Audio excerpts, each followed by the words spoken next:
Bonjour à tous et bienvenue dans cette nouvelle vidéo de Franz Agatai consacrée aujourd'hui à ce petit bébé, le O-Ranger robot de la série Chouriki Sentai O-Ranger, donc la série de 1995. Voilà, on va aujourd'hui regarder ce robot qui est plutôt cool, qui rappelle un robot, sur une transformation, le robot de Liveman, et qui a un petit gimmick assez cool avec sa tête, voilà, et qui a des designs un peu particuliers au niveau des deux véhicules que vous voyez à l'arrière, hein, le rose et le jaune, qu'on va regarder de plus près, et je vais vous expliquer un peu d'où ça vient, parce que plein de gens ne sont pas au courant. Donc, on est parti, on va regarder chacun des véhicules, et on va les regarder dans un ordre qui fait sens qui a du sens par rapport à leur formation telle que vous venez de les voir à l'écran. Hop. Donc O-Ranger, c'est une série qui se base sur de la mythologie en fait. Donc ce sont des animaux mythiques qui servent de base aux véhicules, enfin aux mechas, même si c'est une organisation très militaire. Et là vous avez le premier qui est le Sky Phoenix, hein, donc basé sur un phénix, hein, donc le phénix, l'animal qu'on connaît tous, hein, l'oiseau de feu. Donc le Sky Phoenix, hop, qui ressemble à ça. Alors déjà, vous voyez les petites pattes, on va rentrer les pattes juste pour qu'ils soient un peu moins disgracieux. Voilà. Hop, donc ça c'est le Sky Phoenix. C'est le véhicule, enfin le mecha de O-Red, le premier mecha de O-Red, et il est assez cool au niveau de son design. Voilà, là vous avez la vue du dessus, hop, la vue du dessous, je vais vous la montrer, hop, il ressemble à ça. Sur le côté, donc vous l'avez vu, il ressemble à ça. De devant, il ressemble à ça. Très joli au niveau du design de l'oiseau. Et de derrière, il ressemble à ça. Voilà, donc ça c'est basé sur un phénix. Voilà, un design assez cool, sobre, et qui fonctionne, quoi. Voilà. Je crois que c'est à peu près tout. Alors les ailes bougent, hein, mais c'est pour la transformation. Mais si vous voulez, vous pouvez lui faire il peut piquer du nez. Ah oui, et j'ai oublié, donc, même si vous l'avez vu au début, les pattes là peuvent sortir, ce qui permet de le mettre par terre, comme ça, même si c'est un peu disgracieux parce que les pattes sont un peu écartées, hein, mais bon, c'est pas très grave, ça reste cool. Hop, voilà, ça c'était pour le Sky Phoenix, hop, le premier véhicule. Ok, on va passer maintenant, on va pas dire au deuxième véhicule, on va passer à la première formation spéciale de char d'assaut. Donc en fait, dans O-Ranger, hop, les animaux ont derrière les espèces de tanks verticaux, tirent un de ces deux tanks verticaux. Et donc là, en fait, vous avez le Dash Leon, basé sur un Sphinx, on verra de plus près. Et vous avez le Moa Loader, donc le Moa Loader, qui est basé sur... je vous laisse la surprise, vous verrez bien. Et voilà, donc ça c'est en japonais c'est Chariot Formation, donc le formation chariot. Et donc voilà, vous pouvez tirer le véhicule rose comme ça en le faisant avancer. Donc grosse différence avec la version américaine déjà, c'est que puis là vous le voyez, hein, là il y a du Daika, là il y a du chrome, là c'est du chrome aussi partout, absolument partout. Et surtout en fait ce sont les chaînes qui sont de véritables chaînes et pas des fils en nylon dégueulasses marron foncé comme il y a dans la version américaine. Donc, là je vais les séparer et on va d'abord regarder le Dash Leon. Hop, voilà. On va regarder le Dash Leon de plus près. Alors le Dash Leon c'est un Sphinx, hein, comme vous l'avez sûrement compris. Donc vu de devant il ressemble à ça. Vous pouvez l'ouvrir la bouche, hein. Hop, il ouvre la bouche sans problème. Voilà, ça c'est assez cool. Sur le côté il ressemble à ça. Voilà, il est bleu, mais le bleu, il y en a pas beaucoup. Il y a peu de bleu, il y en a presque moins que sur les deux autres véhicules qui servent à la rose et à la jaune. Alors que c'est lui qui est censé l'être, mais bon, c'est pas très grave. Et de devant, de dessus, il ressemble à ça. Comme ça. Et du dessous, il ressemble à ça. Hop. Voilà. Donc voilà, là, il a les petites pattes qui bougent. Et là, si vous voulez, vous pouvez faire bouger les griffes, quoi. C'est pas fait normalement parce que c'est un gimmick sur l'animal, mais c'est plutôt quelque chose qui sert à la transformation. Voilà, ça c'était pour le Dash Leon. Je pense qu'il n'y a pas grand chose d'autre à dire. On passe à la suite. On est reparti pour remettre la boîte. Et on va regarder maintenant cette formation-là. Donc le deuxième Chariot Formation, qui est formé... ah oui, le premier Chariot Formation, excusez-moi, il a un nom, c'est le Leo Loader. Donc le Dash Leon Leo et le Moar Loader Loader. Donc le Dash Loader. Et là, vous avez devant vous, excusez-moi, le Tau Lander. Donc le formé du Grand Taurus, donc le Grand Taurus, et c'est le Dogulanda, qui voilà, qui est basé sur une statuette que je vais vous expliquer juste ensuite. Donc pareil, hein, on va enlever les chaînes et on va d'abord regarder hop, le Grand Taurus. Attendez si j'arrive à l'enlever sur l'autre côté. Parce que ça s'enfonce très bien, donc ça tient bien. Hop. Hop. Je mets ça sur le côté. J'enlève la boîte et on va vous le présenter en tenant dans les mains. Voilà, le Grand Taurus, qui est donc, c'est basé sur un grand taureau, enfin j'imagine le Minotaure, mais voilà, c'est un taureau de la mythologie grecque. Pas très clair exactement d'où ça vient. Mais voilà, il est plutôt cool au niveau de son design, avec une transformation que vous verrez assez cool. Donc de devant il ressemble à ça, du dessous il ressemble à ça, tout creux, hein, vous allez comprendre pourquoi. Du dessus il ressemble à ça, sur le côté il ressemble à ça, et donc de devant il ressemble à ça, comme je viens de vous le montrer pour la 16e fois je crois. Voilà, pas grand chose d'autre à dire en plus, hein, il n'y a pas trop d'action, là la queue elle bouge mais c'est pour la transformation, donc voilà, il y a pas, voilà, il est vraiment juste statique. Il est là pour faire joli. Mais voilà, il est plutôt cool au niveau de son design. Hein. Très peu de vert alors que c'est le vert, donc beaucoup de noir avec des lignes vertes. Mais voilà. Ça, c'était pour le Grand Taurus. Donc maintenant, on va passer aux deux véhicules mystères, hein, que sont le Doglander et le...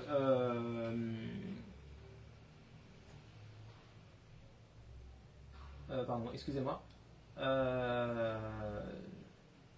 Hop, excusez-moi. Hop. Donc ça c'est le Doglander.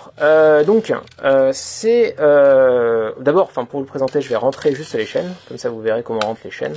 Ça servira aussi à la transformation. Alors vous voyez à l'intérieur, les chaînes elles peuvent bouger, enfin sur le côté. Donc voilà, si vous voulez vous amuser à faire transporter, enfin à le faire tirer par le Grand Taurus. Excusez-moi, on va reprendre. Et si vous voulez le faire tomber, c'est possible. Donc il vous suffit juste de le rentrer.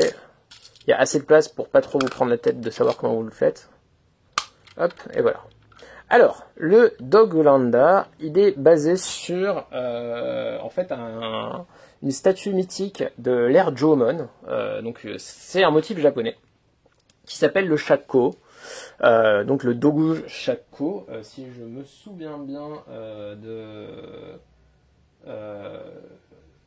du nom. Alors les dogu en fait ce sont des statuettes de l'ère Jomon et le Shakko c'est donc cette forme là.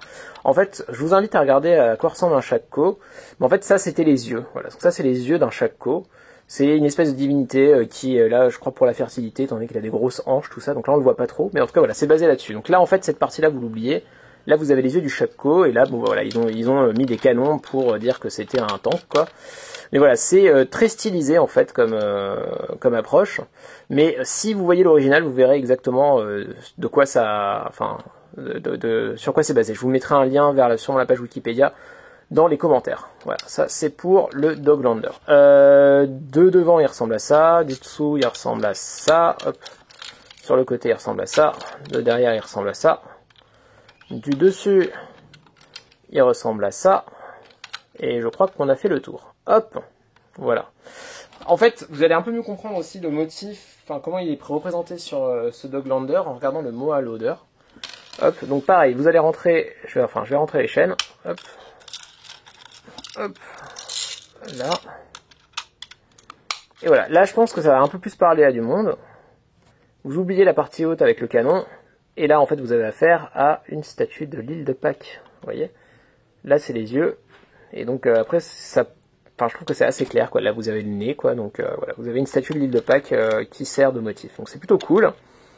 Voilà. Ben écoutez, au niveau des actions il n'y a pas grand chose. Hein.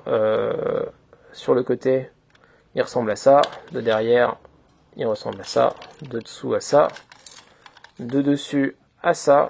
Et je crois qu'on a fait le tour. Et je pense qu'on est bon pour la présentation de chacun des mechas. Voilà.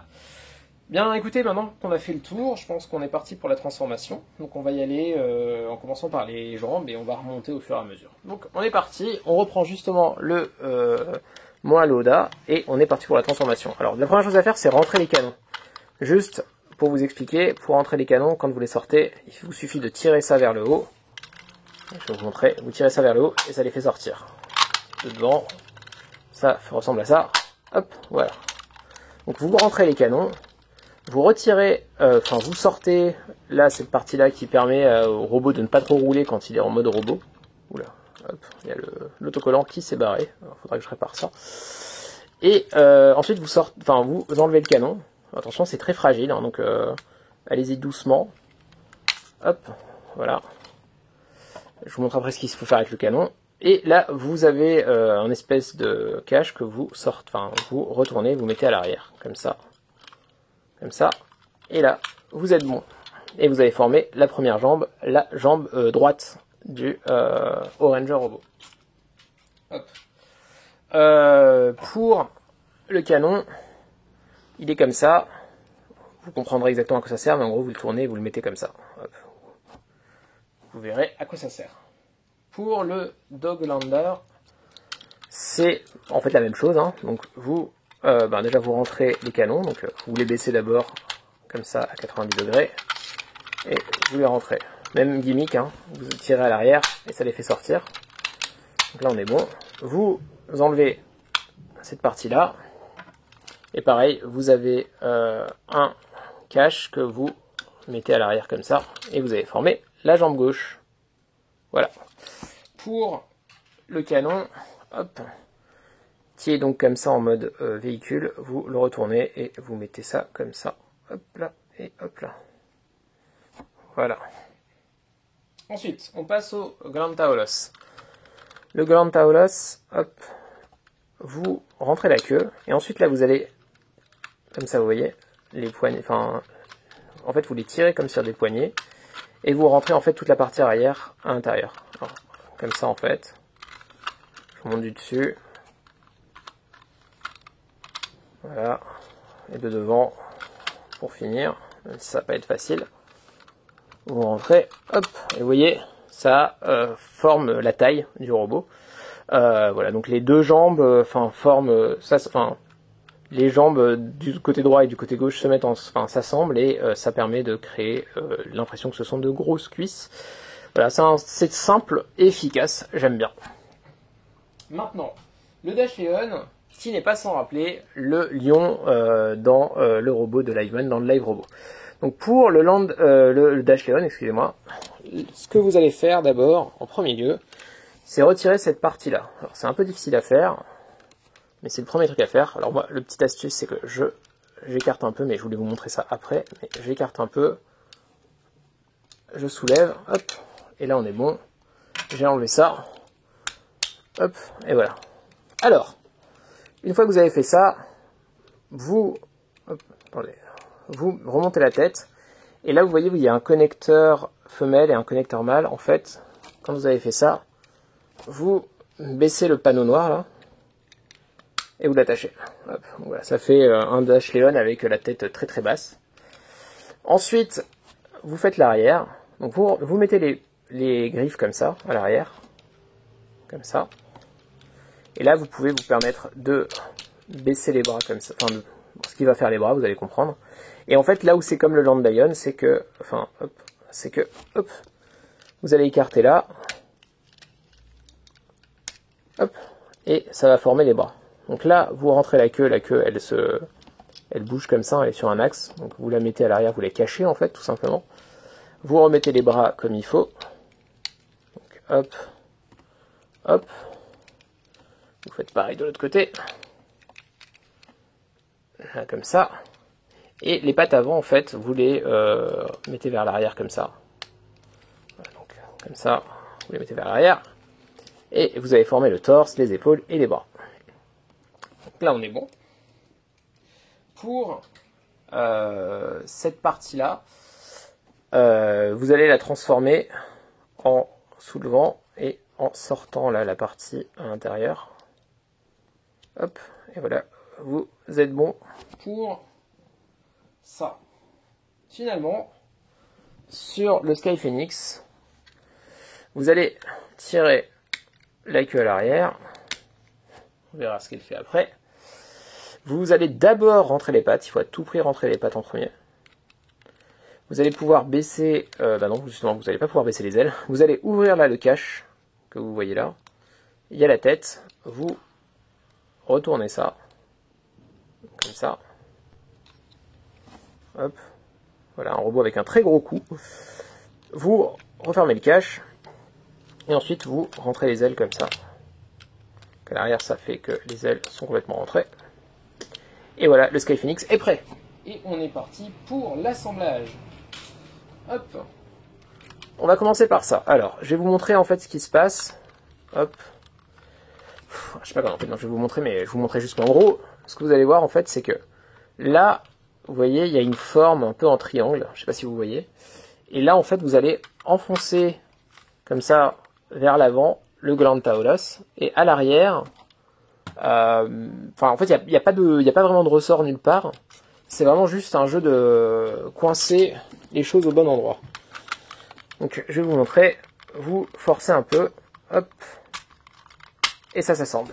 Comme ça. Voilà. Et pour vous en doutez, pour le Doglander, vous faites pareil. Et hop, vous avez formé les jambes du robot. Voilà, ça ressemble à ça. Ok. Maintenant, on va assembler le Dash Leon. Alors, le Dash Leon, c'est très simple et ça tient qu'à un seul endroit. Là, vous avez un énorme trou sur le Glantaurus.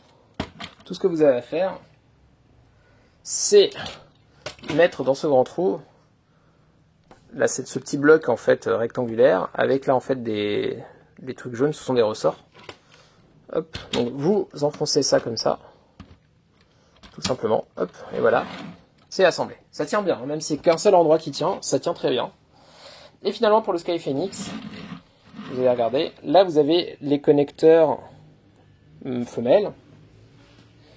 Et là, sur le Sky Phoenix lui-même, hop, vous avez les connecteurs mâles, là et là. Donc en fait, c'est tout ce que vous avez à faire, c'est enfoncer ça comme ça.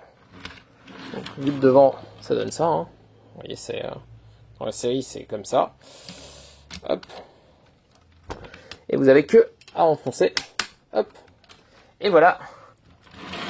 En théorie, là, vous avez fini le Oranger Robot. Donc, qui est un robot qui n'a presque pas de rouge quand il est comme ça. Mais, je sais pas si vous vous souvenez, on a enlevé plein de parties sur chacun des mechas. Donc là, sur le Sky Phoenix, vous aviez cette partie-là, qui servait à former la queue, qui est en fait le casque principal du Oranger Robot. Là, il y a des attaches. Donc vous le mettez comme ça, et vous attachez ça comme ça.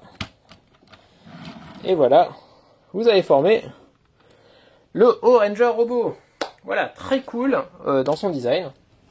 Voilà, il ressemble à ça. On va le faire tourner. Vous voyez de derrière, voilà, là, le rouge, il est visible de derrière. Et voilà. Alors, au niveau de ces gimmicks, il en a plein. On va les regarder un par un. Alors, déjà, on va regarder un truc qui est un peu exclusif, on va dire, aux jouets. C'est que tout ce que je vous ai montré tout à l'heure, en fait, vous pouvez le mettre là. Donc, je vais pas le faire parce que je dois avouer que j'ai un peu peur pour la casse. Mais en gros, tout peut se mettre. Quoi qu'attendez, est-ce qu'on le tente? Allez, on va le faire. Si ça se casse en direct, ça se cassera en direct. Hein. Hop. Hop, voilà. Et à ce niveau-là, en fait, là, vous avez le cache. Et là, vous voyez des connecteurs. Alors, quoi, ces connecteurs, justement, servent à ça. Vous reprenez, attendez, hop. Sur le Sphinx, tout à l'heure, enfin, sur le Dash Leon, en fait, j'avais sorti ça. Donc, vous le rentrez et vous le mettez là.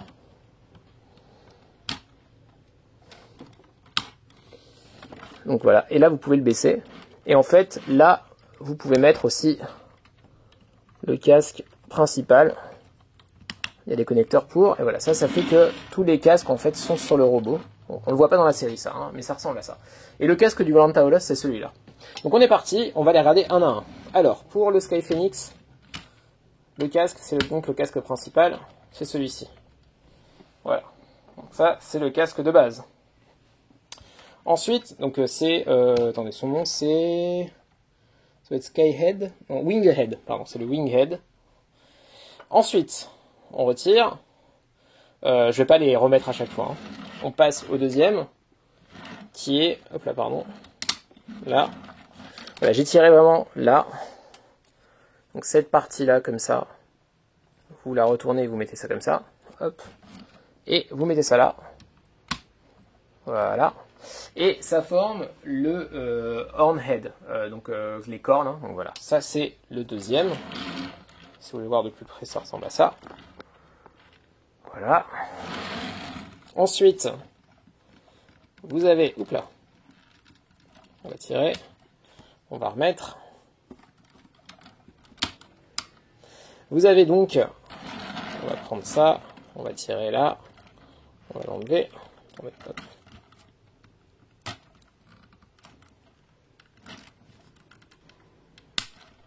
oula, j'ai pas trop aimé ce bruit, mais c'est bon, tout va bien.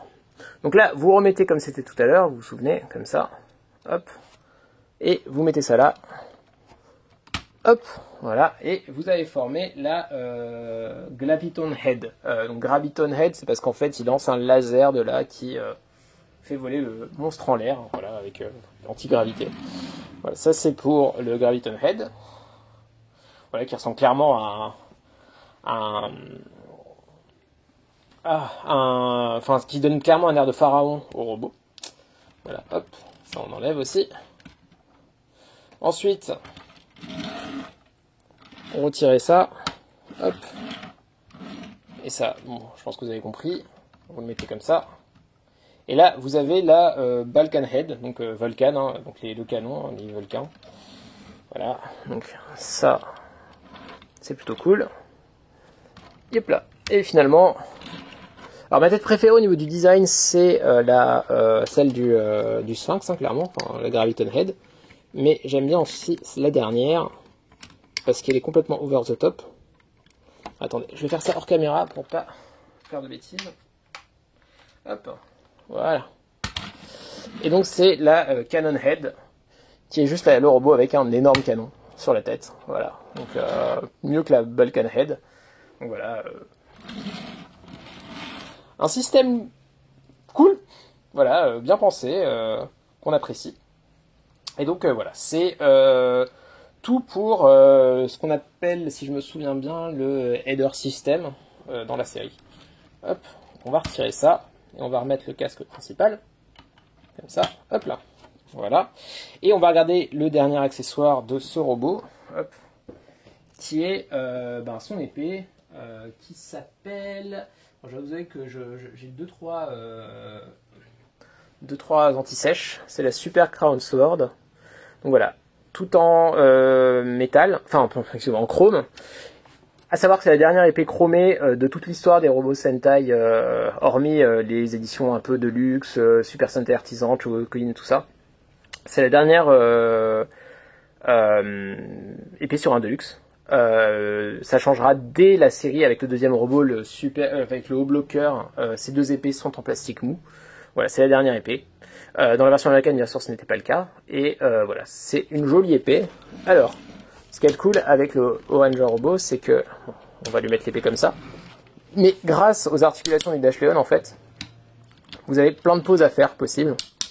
Vous pouvez même faire presque l'attaque finale dans la série où voilà, il fait ça et ensuite il redescend et il donne un coup. Voilà, c'est assez cool. Vu qu'il y a tout qui bouge, les points aussi, enfin ça, vous pouvez faire des pauses, donc c'est assez cool ça. Et je crois que on a tout vu pour le Oranger Robot. Hop. Donc maintenant on va passer à la boîte. Alors la boîte, j'ai la boîte de la deuxième boîte, parce qu'il y a eu deux boîtes. La première sortie au début de la série, avec le robot qui est pris de face, et avec moins d'informations sur le côté, parce que là vous avez déjà le deuxième robot qui est présenté sur la boîte. Donc ça c'est le Oranger Robot. Voilà, il y a une autre version où le robot est vraiment de face. Donc voilà. Ça ressemble à ça. Vu du dessus, ça ressemble à ça. Hop. Sur le côté, voilà, des jolies photos du jouet. Hop. Et là, vous voyez, il vous montre déjà le Red Puncher. et l'assemblage en super, enfin en Blaster Oranger Robot. On verra une autre fois sur le côté des avertissements, le logo cool de Oranger. C'est une boîte à poignée. Et de derrière, donc il n'y a rien parce que c'est un robot comme ça. Donc là. Et sur le dessous, vous avez le système pour les têtes. Voilà, Cannon Head, Graviton Head, Wing Head, Vulcan Head et Horn Head. Je n'ai pas dit de bêtises. C'est une boîte vitrée. Je vais enlever la boîte. Hop. Alors, il y a la notice malheureusement qui traîne là devant. Mais c'est une boîte vitrée, hein, donc voilà, toujours cool, hein, les boîtes vitrées. Là, attention, c'est tombé. Et je crois qu'on a fait le tour de la boîte. Alors, je range. Et on est parti pour faire le dernier plan. Voilà, c'est au millimètre près. Hein. Hop. Hop. Et on est parti pour faire le dernier plan du Oranger Robot. Voilà. Hop. Bah écoutez, je pense qu'on a fait encore le tour. Hein. J'espère que cette vidéo vous a plu. Et on se retrouve très vite. On va faire un beau dernier plan quand même. On se retrouve très vite pour une nouvelle vidéo du Sentai et la suite de Oranger. Bonne journée!